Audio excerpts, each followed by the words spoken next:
Bonjour à toutes et à tous.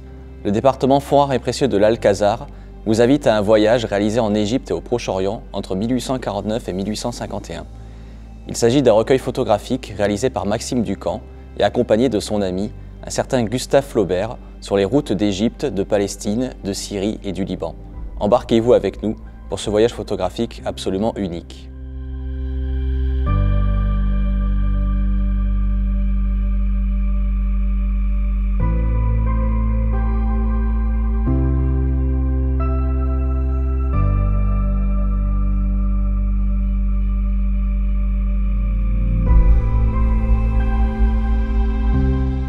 Maxime Ducamp est un riche héritier, un écrivain, un explorateur qui est envoyé en Égypte sur ordre du ministère de l'Instruction publique, l'ancêtre de notre ministère actuel de l'Éducation nationale. Là-bas, il sera accompagné de son ami Gustave Flaubert, officiellement envoyé par le ministère du Commerce, mais cet ordre est un prétexte très flou qui permet surtout à Flaubert d'accompagner son ami Ducamp sur les routes égyptiennes et du Proche-Orient. Il faut savoir qu'en 1849, la photographie est un art alors tout récent.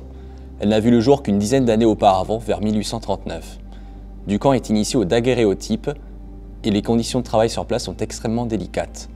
Les fioles de cristal sont très fragiles, le matériel très lourd est souvent porté à dos d'âne, de chameau ou parfois même à dos d'homme. Le daguerréotype est un nouvel instrument de précision qui permet à Ducamp de reconstituer le plus fidèlement possible les images de son voyage en Égypte et au Proche-Orient.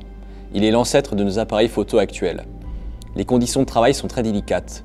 Outre le matériel très fragile, les tirages se réalisent sur papier salé, ce qui permet d'obtenir un négatif papier direct et de reproduire des images. Les feuilles de papier sont mouillées avec du sel, puis enduites de nitrate d'argent après un court séchage. Une fois cette tâche terminée, une deuxième couche de nitrate d'argent est nécessaire pour augmenter la sensibilité. On parle de la méthode dite Blancard-Évrard. Pour cet ouvrage, on parle d'un incunable de la photographie, car il est le tout premier album connu à associer typographie et photographie. 214 photos sont prises par Ducamp et 125 seront publiées dans cet ouvrage. Il faut savoir qu'à l'époque, le temps de pose est extrêmement long. Il faut compter au minimum 7 minutes avant de pouvoir réaliser une photo, ce qui a le don d'agacer notre ami Gustave Flaubert. La photo que vous pouvez voir est la seule connue de tout le voyage où Flaubert a consenti de poser pour son ami Ducamp. Pour l'anecdote, Flaubert pensait que la photographie n'aurait aucun avenir et que cet art disparaîtrait très rapidement. Cet ouvrage, arrivé en don à la bibliothèque à la seconde moitié du XIXe siècle, est absolument exceptionnel.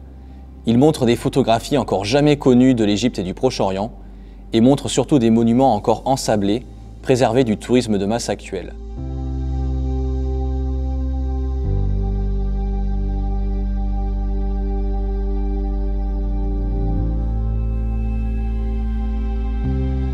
Lors d'une expédition dans le désert, un des chameaux qui transportait les jarres d'eau pour les hommes s'effondre, provoquant la chute des jarres d'eau.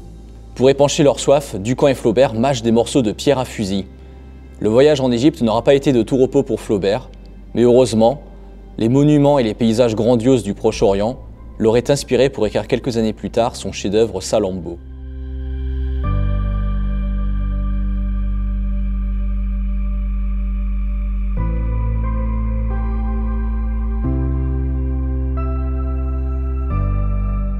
Cet ouvrage, comme de nombreuses autres merveilles, sont disponibles à la libre lecture en salle patrimoine au 3e étage de la bibliothèque l'Alcazar, aux horaires de la bibliothèque. Curieuses et curieux, venez découvrir tous nos joyaux et de nombreuses autres richesses dans nos collections patrimoniales.